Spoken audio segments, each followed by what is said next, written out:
Welcome to the PJ Hoop Podcast.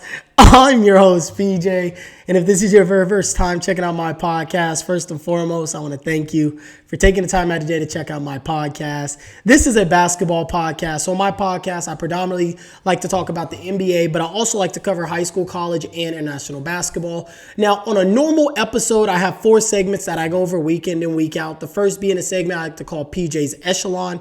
Now, in PJ's Echelon, essentially, it's just my NBA power rankings. Another segment I like to call What's New. Now, What's New, it's kind of a freestyle where I like to talk about NBA, high school, college, or international basketball. And it could be some type of news or some type of historical history that was made, or it could just be me ranting. Another segment I like to go over is a segment I like to call Games of the Week. Now, in Games of the Week, I'm talking about some type of NBA, high school, college, or international game that I really enjoyed watching, or it could be a game of some type of significance. The last segment I like to go over is a segment I like to call In the Lab. Now, in the Lab, I'm talking about today's NBA rookies, high school, college, or international basketball.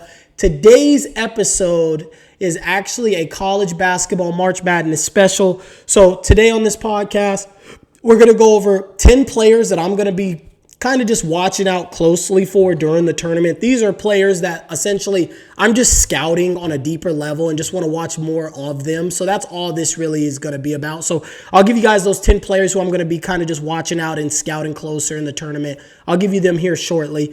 And then the last part of this episode, we will go over my personal bracket. We'll break it down by each region, and we'll come to the Final Four, and then I'll give you guys who I think is going to win the title, okay? So just so you guys know, this is being recorded March 18th, Wednesday, 2026. So just so you guys are aware of the time. So let's just dive straight into it. I don't want to waste any more of you guys' time. Also, just so you guys know, I try to keep my episodes between 25 and 35 minutes. So if there's things I may not hint on in this episode or in past episodes, it's just because I'm trying to be mindful of you guys' time and of my own time, okay? Let's dive straight into it. So my first segment is, like I told you guys, it'd be my top 10 players that I'm going to be watching out for during this tournament. These are just 10 players, again, that I'm just going to be watching out for, kind of scouting them a little bit more because I feel like I just want to gain more about them. You know, I've watched a lot of these guys a good chunk of the year, but I just want more, you know. So these are just 10 guys I'll be scouting closely during the tournament. Some of these guys, most of these guys, you guys probably know of, and if you don't know, I mean, well, that's why you're here, right? It's to learn them. So I'm going to give you guys 10 guys, and then we'll go right into my March Madness tournament. We'll go through my bracket. I want to spend more time on the bracket than this personally. So I'll just give you guys 10 guys, and yeah, so we'll just dive straight into it. So number 1 is Darren Peterson. He's a 6'6" shooting guard at Kansas. He's a freshman, regarded top 2 prospect coming out by most. I really put him here specifically because for me, he hasn't really had a dominant stretch against like really good competition in the Big 12. So I would like to see him put together a 2 to 3 game, maybe 4 game sample size during this tournament to really cement himself as, yeah, like I'm that guy, right? I am what people are projecting me to potentially become. So I really want to see him have a dominant couple performances in this tournament is what I'm looking out for him. Another player is Nate Ament. Nate Ament's a 6'10". I have him projected as a small forward / power forward. He's a freshman at Tennessee. So I have him here because he actually started off the season pretty slow. I feel like during conference play, he kind of ramped up and got into more of a more comfortable rhythm. I kind of just want to see that momentum follow him into the tournament. I think also he just came off of an injury. He had like a fall during the SEC tournament. So I just want to see Nate Ament have a strong NCAA tournament. For me, Nate, he's a lottery pick for me in my book. But I just want him to see him have, like I said, I want to see if he can rise his draft stock during this tournament. And plus, I feel like for me, I've watched quite a few Tennessee games specifically because of him. I really want to see him take the reins and really try to carry this Tennessee team throughout this run is what I'm looking for with Nate Ament. Another player is Malik Thomas, 6'5", shooting guard. He's a freshman at Arkansas. So for me, he's someone I've liked all season long. He might be a sleeper for me too in my draft, just depending where he ends up like actually officially landing. But I like Malik Thomas a lot as a player. I really want to see him. For me, I want to see him perform on the big stage because I've seen him have big outbursts throughout the season. but I really want him to really cement his name and maybe put his name in that lottery discussion for more people on their big boards. He's like on the fringe for me on my big board. I think I have Thomas between 15 to 18 to 19 is where I have him slotted. I want to see if he can push himself, like solidify himself as a lottery pick during this run. I really like Malik Thomas. For me, he's a two-way player. I think at worst he's a 3-and-D player at worst, but I like Malik Thomas. Another player is Thomas Ha, 6'9", power forward / small forward. He's a junior at Florida. I know a lot. I know on a lot of mock drafts he's mocked in the top 15. For me personally, I haven't paid too much attention to him this year. I watched more of him last year, but this year I haven't paid too much attention to him. So for me, I'm using this tournament. I watched a few of his games in the SEC tournament, but he didn't really do that well. So I'm looking forward to watching him in March to kind of just really see what leaps he's made for me in this last year. So see if he should be in my lottery or not, because right now I don't really have a spot for him. So I kind of want to be able to position him somewhere after this tournament is why I have him here. Another player for me, and he might be a sleeper for you guys. You guys may or may not know of him, is Joshua Jefferson. He's a 6'9" power forward / he could be a small forward too in certain lineups, but he's a senior at Iowa State. To me, he's been on my big board all season long. I think he's someone, day one, because he's older, I think he can be a rotational player in the NBA. And honestly, for me, this tournament, I really just want to see him show his versatility on both ends of the floor during this tournament and put his name on more people's big boards if he's not on your big board. Another player for me is Chris Sinak Jr. He's 6'11", power forward / center. He's a freshman at Houston. So for me, he's somewhat polarizing. He shows things that I love, but then also with his rebounding and his mid-range jump and his shooting touch, he's a solid defender. But then other times I'm wondering, like, what is he doing out there? So again, just somebody I just want to watch more of and see if I can really solidify where I want to put him. Because again, another player for me, Chris Sinak, he's in my lottery, but he's towards the back end of my lottery. So again, just want to be able to solidify a spot for him. Another player for me is Braylon Mullins, 6'6", shooting guard, freshman at UConn. I haven't really had too much of a chance to watch him this year as much as I would have liked to. I've only probably watched maybe 3 UConn games this year. And I think one of them was a game when he very first got back. And then I've spottedly have watched 2 other games this year. But wanted to see him have a strong outing. I think at worst, Braylon Mullins at the next level is a 3-and-D player, which is totally fine. But yeah, he's somebody I kind of just want to watch more of and see if he's somebody that am I misplacing him on my big board? Because again, Braylon Mullins for me is another player I have in that mid to late potential lottery to the late teens, right? So for me, he's probably slotted 13, 14, probably 14 to 20 is where I have him. So I just would like to be able to solidify him in a spot is what I'm going to be watching out for him during this tournament, see what kind of other skills he may have, right? I want to see if he's more than a 3-and-D player or does he have more to his game. Another player is Dalen Swain, 6'8", small forward for Texas, small forward / shooting guard. I put him as because I think he could play the 2. But he's somebody, he's been on my radar most of the year. I have him mocked in my top 15 on my prospects. I really just want to see more of him. And I'm hoping in this first round matchup against BYU, I'm hoping he matches up with AJ DeBontis that's kind of my hoping, but we'll see. I don't know if necessarily he will. Another player is Keaton Wagler. Oh, and Dalen Swain's a junior. And then Keaton Wagler is another player that's on my list. He's a 6'6". I have Keaton Wagler to me is a combo guard. So Keaton Wagler I think could play the 1 or the 2. I personally like him as a shooting guard. But he's a combo guard, I would say. He's a freshman at Illinois, 6'6". So for me, I have him here. Honestly, I already have a feeling what Keaton is. I think Keaton is he's on my top 15 big board. He's kind of again in a certain range for me. He's in that 8 to 11 range for me right now. But for me, Keaton's here because I want to see because as of late he hasn't been shooting that well. He has not been shooting that well. I want to see him have an efficient March Madness run and solidify himself as a top 10 undisputed prospect is what I want to see out of him. So that's why I have him here. And then my last player is Billy Richmond, 6'6", sophomore at Arkansas. To me, he's someone who has real NBA potential, defensively for sure. In a player comp, if you've never watched Billy Richmond, I consider him kind of like a Derrick Jones Jr. or like a Gary Payton, or like Gary Payton Jr. is kind of what I'm kind of, that's when I watch him. That's what I kind of see. I think a second round matchup potential, because depending on you get through the first round, which like I said, I'll go over my tournament, but potentially in the second round, if both teams advance, him versus Wisconsin, I think could be kind of his coming out party and really putting his name on people's big boards. He's on my big board. I don't know if he's going to necessarily come out or not, but if he does come out, he's on my big board in my first round. Right now, I got him slated like in my 20s right now. But yeah, so that's somebody else I wanted to just throw at you guys because I think he might be able to put himself on the map. And then people that were honorable mentions for me, and these are players I'm still going to be watching out for. One is Florian Budunga. He plays for Kansas. Budunga is a junior. If I remember correctly, I believe Florian Budunga is a junior. He plays for Kansas. He's their center. I like Florian Budunga. I think he's a first-round player. But yeah, I'm going to watch just more of him.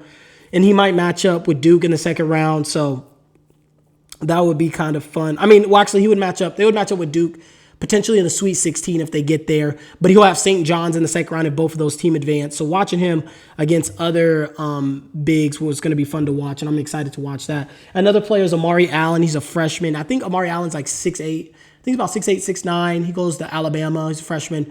I've talked about Amari Allen on here. To me, his player comp is kind of like Boston's Al Horford when Al Horford was with Boston. So I'm excited to watch him throughout the tournament. I think he's a first-round player too. Another player is Merez Johnson of Michigan. Merez is a sophomore. Very strong, physically imposing player. Another player I think is a first-round pick. I don't know if Merez is going to come out this year or not, but I like Merez Johnson at the next level. And then the last player I put here is Mikael Brown Jr., freshman at Louisville, combo guard. He's injured right now. I don't know.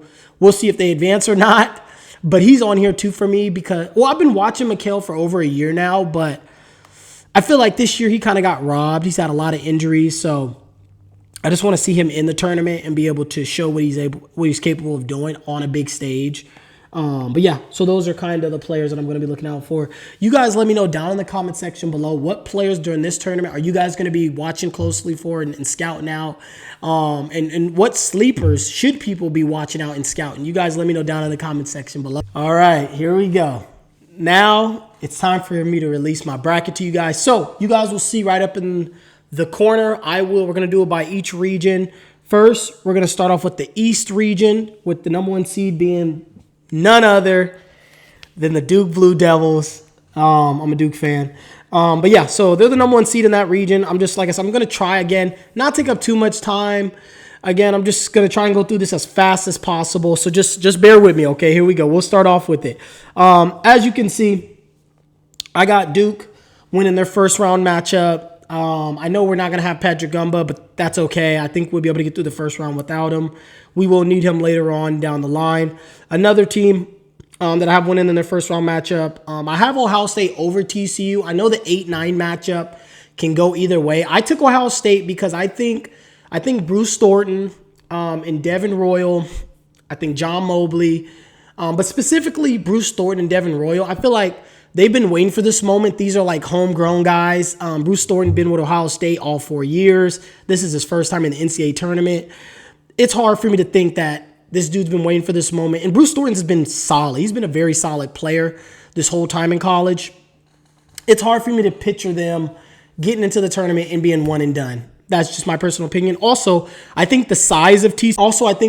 I think TCU too being a smaller team. I think that kind of can benefit Ohio State because Bruce Thornton is not that tall, and neither is John Mobley either. And if you don't know who John Mobley is, you guys might learn who that is during this tournament. I've talked about him on here before last year. He's a sophomore. To me, he's like a shorter Jamal Murray. Is like, to me, when I watch him, that's who I see. He's like 6'1" maybe. But yeah, fun kid to watch. Fun to watch. Can shoot the lights out. But yeah, I got Ohio State beating TCU the first round. I think Ohio State will be able to get through them. TCU is a really good defensive team and has had a really good year in the Big 12, has beaten some really good Big 12 teams. But I think offensively, I think Ohio State is going to be able to score enough on TCU because TCU is not that good of an offensive team. Let's just keep going down the line, and then we'll go to the next round as we go down the line. I got St. John's over Northern Iowa. I think St. John's front court is one of the 5 best front courts in all of college basketball. The physicality they play with, I don't think Northern Iowa's going to be able to hang with them. Some people may pick that as an upset. I'm not betting on Rick Pitino in that front court. I like the front court too much. And then also I got Kansas over Cal Baptist. Don't really need to explain why there. I think Kansas has too much talent to lose the first game. And then also down here, another game that, again, maybe some people may think is an upset, Louisville and South Florida. I personally like Louisville in this matchup. I've watched, like in Garner, I've watched a good amount of Louisville this year. And Mikal Brown Jr. won't be playing, which I know could be potentially problematic. But I just like the makeup of this Louisville team. I think they're one of the more balanced teams in the whole tournament. But yeah, I like them at least winning the first round matchup without Mikal Brown. And like I said, I don't know much about South Florida. I really don't. I'm not going to act like I do. I know that they're kind of on a little warm streak right now. But yeah, I like Louisville. I like Louisville in this matchup. Yeah. So next matchup, I got Michigan State winning their first game against North Dakota State. I don't know much about North Dakota State. And also, but I do know, about Michigan State because I've watched a good amount of Michigan State this year. Jeremy Fears is one of the best point guards in the nation. They got, oh boy, Carr. Carr jumps out of the building. They got the big man down there. And then you got Izzo, right? Like, I'm not going to bet against Tom Izzo in the first round. I'll take my chances. I got Michigan winning that one. And then towards the bottom of the bracket, I got UCLA over UCF. UCLA is a team, actually, I really like I like UCLA a lot. I think they're a team that, as you guys can see on my board, I got them going pretty deep. I'll explain each round why I got them going where I got them going. But Donovan Dent, Trent Perry, Tyler, I forgot his last name, but he's like their best player. Xavier Booker, Eric Daly Jr. I just like that 5-man lineup a lot. I think UCLA, I think they're made for March. So yeah, I like UCLA there. And at the bottom, I got UConn. And then that second round is when it's getting interesting, right? So my first upset, we'll start at the bottom. I got UCLA over UConn. I don't trust UConn's offense. I think this UConn team, they're too hot and cold for me. I think UCLA can cause real problems for them. I think UCLA shooting, because they're one of the best shooting teams in the nation. I think Donovan Dent and Trent Perry in that backcourt, I think is no joke. I think Daly and Booker are solid enough to pair with Tyler. I forgot the dude's last. I think it starts with a B. But I just like the makeup of UCLA. And I think UCLA is going to catch UConn in that second round. And then up top, I got Michigan State over Louisville. I kind of battle with it a little bit, but I'm assuming Mikal Brown Jr. is not going to play. I think the physicality that Michigan State's going to be able to present, I think at the end will be too much. But I will say this. If I had to pick another upset in this bracket, it would be Louisville over Michigan State. But I'm going to go Michigan State here. I feel good about Michigan State here. And then next round we'll go up. I got Kansas over St. John's. I really battle with this because I like St. John's front court a lot. But I'm putting faith and belief that Florian Bodunga is going to be able to stay out of foul trouble against that front court of St. John's of Bryce Hopkins, Mitchell, and I think his name's Elijah. I think his name's like Elijah or something like that. But it's a 3-headed monster for St. John's. But St. John's is not that good of a three-point shooting team. And they're just a really physical team. But I think Kansas has played enough physical teams in the Big 12 throughout the year. And I think the combination of Council, White, and DP, I think their backcourt, is going to overwhelm St. John's backcourt enough. And I think Florian's going to be able to hold the ship enough against those other three to get Kansas past St. John's in that second round. So I got Kansas beating them. And then Duke, Ohio State. Duke, hopefully by Saturday we have Patrick back. I don't know if he'll be back. I think for sure he'll be back the second weekend. But even if we don't got him, I think Dame Sarr on the perimeter, locking up Bruce Thornton, I think that will neutralize Ohio State. And then inside, I don't think Devin Royal and company is going to be able to mess with Cam Boozer. So I like Duke beating Ohio State. And then the next, after that, I got Duke over Kansas. I think by that point, Patrick Gumba's back. And Florian Bodunga, I think, gets in foul trouble messing with Patrick Gumba, messing with Cam Boozer. I think He matches up with 2 NBA level bigs. I think that's just too much for them to overcome. I think DP as well has a good game against Kansas, but that him versus Dame Sar is going to be an extremely fun matchup. So I expect DP to have a good tournament. Honestly, is what I'm expecting out of Kansas here. But yeah, so I got them, and then I got UCLA over Michigan State. I like UCLA a lot here. I mean, like I told you guys, I don't know. I feel like UCLA is built for March. And that's the team that I think has the experience. And yeah, I like them. I think Michigan State also offensively, Michigan State's not that good of a team. They're a great defensive team, but offensively, they're very sporadic. I think they cool down against UCLA. I think UCLA wins late. I got UCLA in that.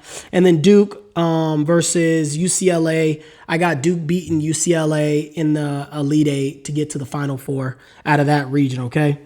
And then let's go to the next region, the West region. So in the West region, number 1 seed here is Arizona. I'm actually, full disclosure, I'm actually going to the game tomorrow. I'm going to go to 2 games. I'm going to Wisconsin versus High Point, and then I'm also going to go to Arkansas versus Hawaii. I'm going to be going to those 2 games. And I'm going to try to get to the second round game on Saturday is my goal. So we'll see if I'm able to get into the building for that. I'm going to have to look at the tickets for that. I'll probably look at that Friday after Thursday's games are kind of finished, right? But yeah, so full disclosure, I'll be at those games. So yeah, I'm excited. I'm very excited to do that. But anyways, let's go to the bracket. So obviously I got Arizona winning their first game. If you've been following my podcast all year, I've been high on Arizona all year. Go Wildcats. You know, AZ's like a second home to me. So I wouldn't be mad if Arizona won it, even though I'm a Duke fan. But yeah, I got Arizona in their first round matchup. And then Villanova, Utah State. I'm actually taking Utah State in this game. Villanova doesn't defend the rim well. Utah State actually led their conference at field goal percentage and total field goal percentage, and they led the conference in assists. So I like Utah State in that matchup. The freshman guard, what's his name? I think his name's Caden Lewis. Don't quote me on that, but I know his last name is Lewis for Villanova. He's a really, really good player. If you guys haven't, well, you'll be able to watch him. I would recommend watching that game and watching him. He's a really, really good college player. Maybe a future NBA player, but for sure a really, really good college player. He's a fun watch. Highly recommend watching him play for Villanova. But yeah, I like Utah State in that game. And then Wisconsin versus High Point. I know some people want to pick the High Point upset here. I personally am taking Wisconsin over High Point. Like I told you guys, I'll be in attendance for that. Wisconsin backcourt right now, they're playing at a really high level.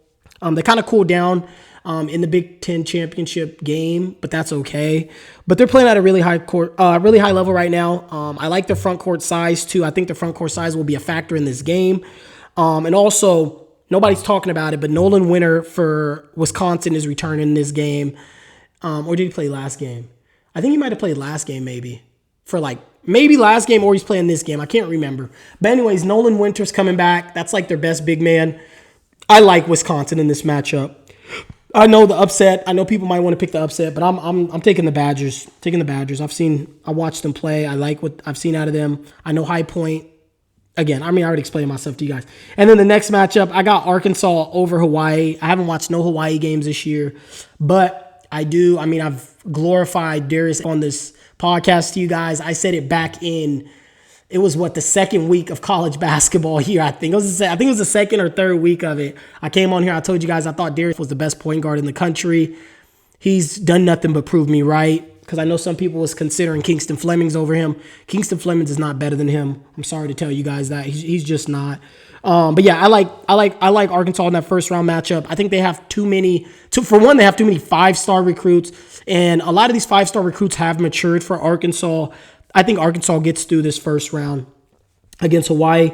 And then towards the bottom, as you see, we have an upset right here. I got Texas over BYU. For me, Texas, one, is coming off of that really, really close and intense game, so they'll be ready for another close game. But also, I think Texas, to me, has too much offensive firepower. I think this team may get hot offensively. I think AJ will get 30. So if AJ's point line is at like 25.5, take the over. I think AJ's going to go for 30. But my big concern with BYU is Kada. their center.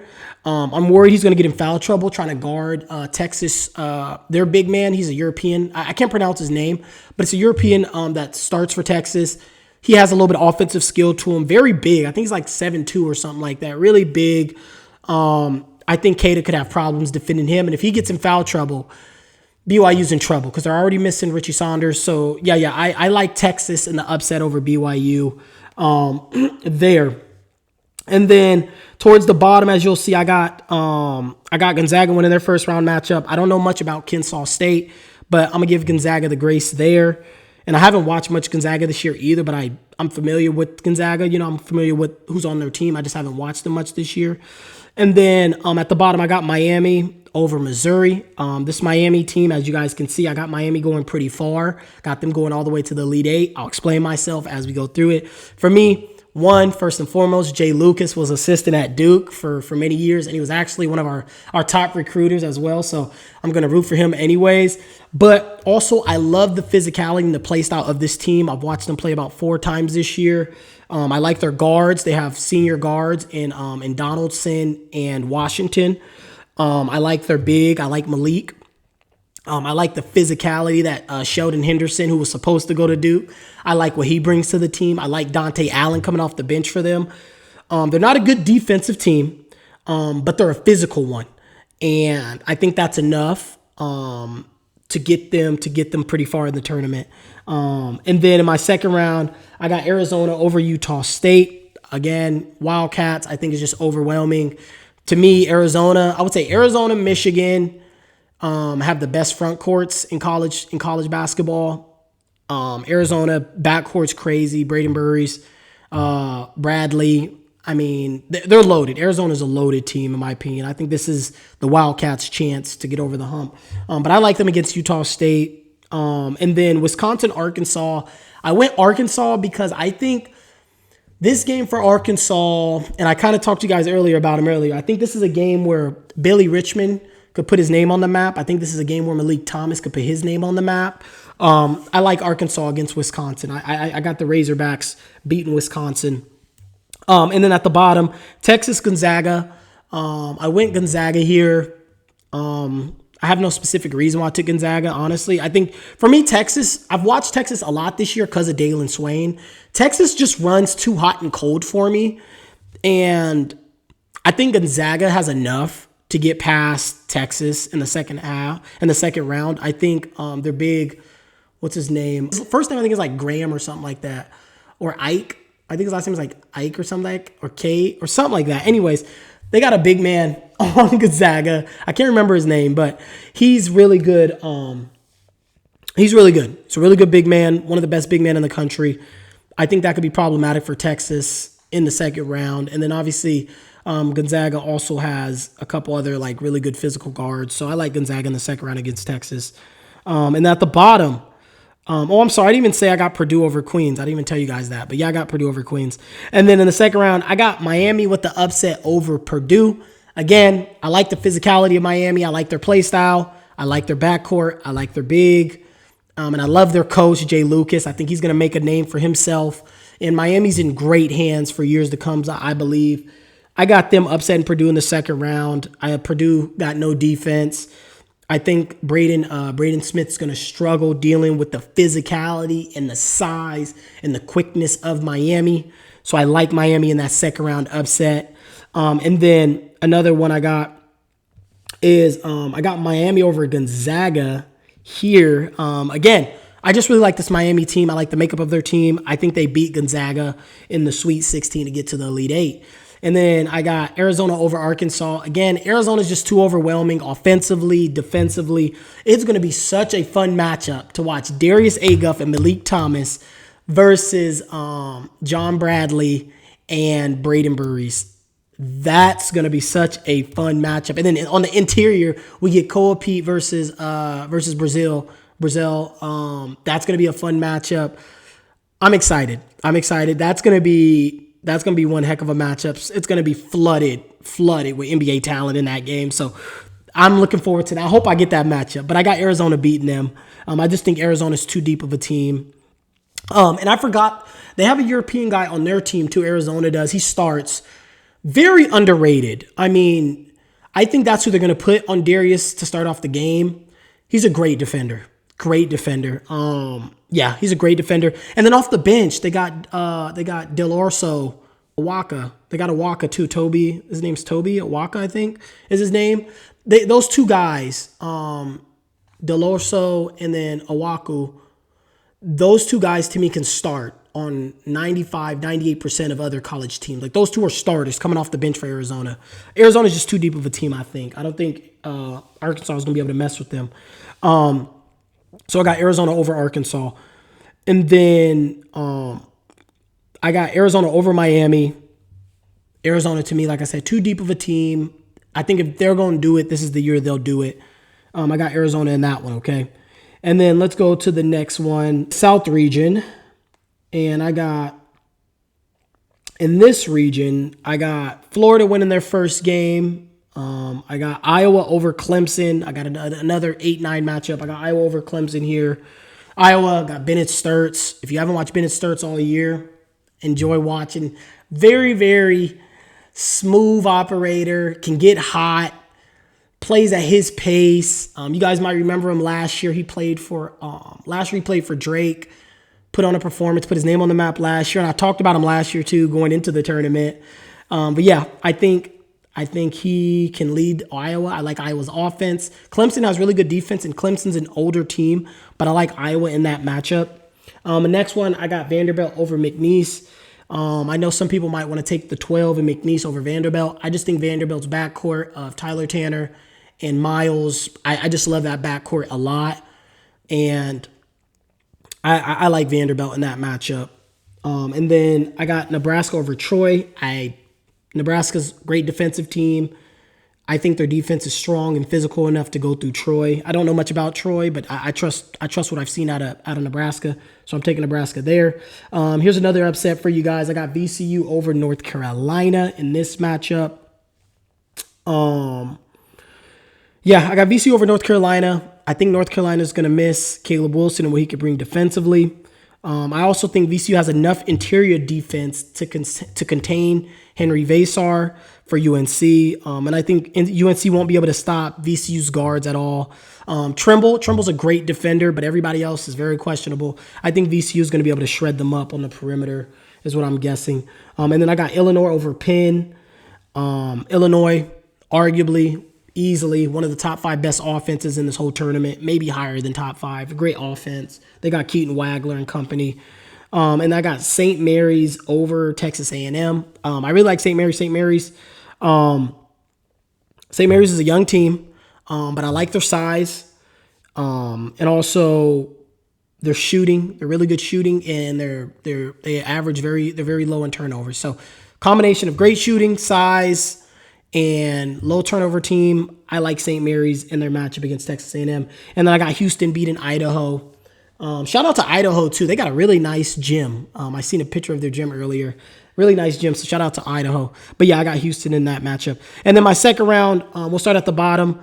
I got Houston over St. Mary's. I was contemplating where I wanted to go there. I'm going Houston. I think the physicality of Houston could be too much for St. Mary's. I also was thinking about taking St. Mary's in the upset because of what I told you guys about their shooting and their ability to control the ball, and I like their size. Houston's offense scares me, but I'm gonna trust Kingston Flemings. I'm gonna trust Emmanuel Sharp. I'm gonna trust the gang. Okay, I'm gonna trust Tugler. I'm gonna take Houston in that matchup. And then next one, keep going up a little bit. I got Illinois over VCU. Illinois offensively and their size, they're, I think, if not the biggest team in this tournament, one of the top 3 biggest teams in this tournament. I think Illinois, I think Keaton Wagler cements his name as a top 10 prospect. So I like Illinois in that matchup. And also they got Stojakovic too. They got Peja Stojakovic's son on that team and the twins as well. So I like Illinois. And Boswell's back too, which is their senior guard. He's been playing too. And then up top, I got Vanderbilt over Nebraska. I like Vanderbilt's defense. I like Tyler Tanner. I like Miles. I like Nickel as well. Nickel's a knockdown shooter. And then I got Florida over Iowa. Florida, defensively, I think was just going to be too much for Iowa to handle. I think they're going to shut down Bennett Sturts. And then I think Alex Condon and company, I think they're just going to be too much on the interior for Iowa.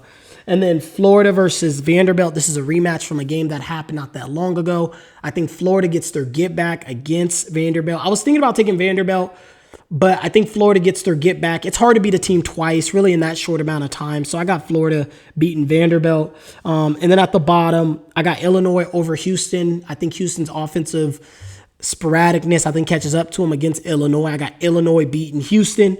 And then I got Illinois over Florida. I think Florida's poor three-point shooting shows against Illinois. And I think Illinois marches on to go into the Final Four. Okay, let's go to the next bracket. Michigan, this is the Midwest region. Michigan's our number 1 seed in this region. I got Michigan in their first game against Howard. Sorry, Howard. I mean, good, first foreign game. Shout out to you guys there. But yeah, you're not hanging with Michigan. Michigan's too much on the interior. Yaxel, Merez, Mara, too much. So I got them winning that first game. And then I got Georgia over St. Louis. I know, again, another game that may be, a pick'ems game. And it is a pick'ems game. I took Georgia because I think it's going to be a high-scoring game. But I think down the stretch, Georgia will make key defensive plays. And they're the bigger team. I think they'll make key defensive plays down the stretch because they led the SEC in steals and blocks.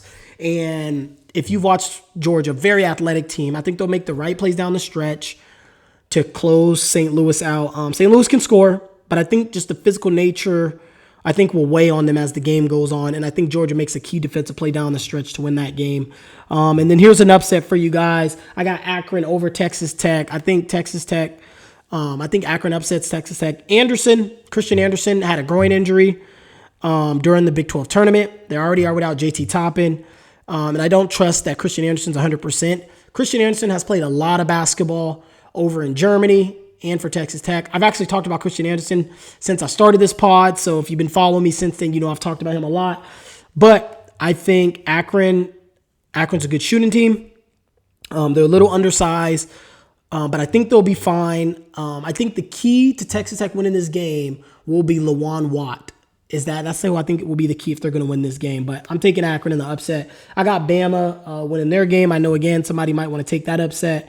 But I know Holloway. I know they're going to be missing Holloway's shooting. I know they're going to miss his playmaking. But I think Bama, I think that they will be okay. I think they'll be fine to get through the first round. I trust in LeBaron Filan. I trust Amari Allen. I trust the gang. I trust him. What's the other player? I think his name's Wrightsell. I trust him. I trust Alabama to get through at least the first round. And that may galvanize the team, right? Having Holloway off the team. So, and then also I think they have a senior stepping in. One of their main bench guys coming off the bench. He's like 6'5". I forgot his name, but he's going to be stepping in for Holloway. So I like Bama to win their first game. It might be a high-scoring game, too, because Bama's, ups and down when it comes to defense. And then if we go down, I got Tennessee winning their first game. Virginia winning their first game. I got Santa Clara beating Kentucky. I think Santa Clara is a physical team. They got a kid on their team named Alan Graves. He comes off the bench for Santa Clara. He's an NBA player, I believe. Yeah, that may be a player you guys might learn about in this first game against Kentucky. I like Santa Clara in that matchup. And then at the bottom, I got Iowa State winning that first game. And then the second round, we'll start at the bottom. I got Iowa State over Santa Clara. I love Iowa State's team. I like the makeup of their team with Killian Ture, with Lipsy. The guy, he shoots lights out. European guy shoots lights out. Shoots like almost 50% from the three. He's lights out. We're like 47%. He's a bust down. He's crazy. And then they got Joshua Jefferson. I like Iowa State to beat Santa Clara in the second round. And then Virginia, Tennessee. I trust Virginia a little bit more than I trust Tennessee. I think Tennessee wins this game if Nate Ament takes over because I don't think anybody on Virginia can guard him. No disrespect to DeRitter, but I don't think anybody can mess with Nate Ament. But I like Virginia. I like Virginia's guards, and I like their forwards as well. So I like Virginia over Tennessee. And then another upset, I got Akron over Alabama. And I think they go down in the second round to Akron. Akron, again, I think is a team that can shoot the lights out. And I think they'll be able to keep up with the scoring of Alabama. So I like Akron in that matchup. And then I like Michigan over Georgia. That's going to be a fun game to watch just because of the athleticism Georgia can possess to Michigan. And I will say this. If Mara gets in foul trouble, because he's the key to me for Michigan. If he's out and he gets in foul trouble, Michigan will be upset. They will be upset for sure. If he gets in foul trouble, if he gets foul trouble in that Georgia game, Georgia beats Michigan. I'll say that on the record. But I got Michigan winning. I think they'll find a way. I think Mario will be able to stay out of foul trouble, so I got Michigan winning. But that's a potential upset. So I got them advancing to play Akron. And then at the bottom, we'll go back to the bottom. I got Virginia over Iowa State. I just like the makeup of this Virginia team. I like what I've seen, how they played my Duke Blue Devils. I think Virginia's a sleeper. I got Virginia beating Iowa State. And then I got Michigan over Akron. And then I got Virginia upsetting Michigan and going to the Final Four. That leads me to my Final Four. I got Duke versus Illinois. I got Duke over Illinois. I think the Blue Devils, I think we have the best defense in the country. And I think potentially by this point, Caleb Foster might be back. So I got Duke beating Illinois in the Final Four. And then I got Arizona over Virginia. I just think Arizona, to me, has the best 8-man rotation in all of college basketball. I'm not going to bet against them. I think this is the year. I got Arizona cutting down the nets against my Duke Blue Devils. And that is my bracket, okay?